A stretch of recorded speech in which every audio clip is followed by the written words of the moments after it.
Corona के बढ़ते मामले और इस पर लगाम लगाने के लिए सबसे बड़ा रामबाण जो माना जा रहा है वो है वैक्सीन। लेकिन वैक्सीन को लेकर तमाम तरह के संशय लोगों के जहन में है।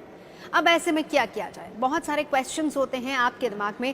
फॉर एग्जांपल कि अगर आपने वैक्सीन की कोई डेट बुक कर दी है और उससे पहले कहीं आपको लक्षण दिख जाए तो क्या करना चाहिए?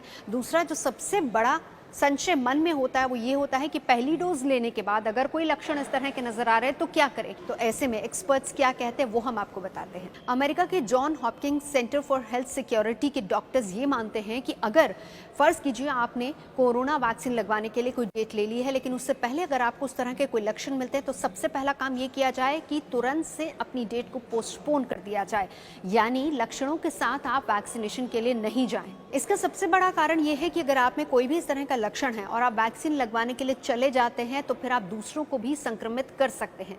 वैसे इसके साथ साथ हम आपको ये भी बता दें कि जब भी आप वैक्सीन लगवाने के लिए जाते हैं तो वहां पर सबसे पहले आपकी स्क्रीनिंग होती है, टेस्ट होता है, आपसे डॉक्टर्स आपकी सेहत का पूरा हालचाल जानते हैं और उसके बाद ही आपको वैक्सीन लगती है। और वैसे सीडीसी की गाइडलाइंस भी यही कहती हैं कि कोविड-19 की वैक्सीन लेने अगर आप जा रहे हैं तो आप पूरी तरह से स्वस्थ होने चाहिए, तभी आप पहली डोज या फिर पहली वैक्सीन के लिए जाएं।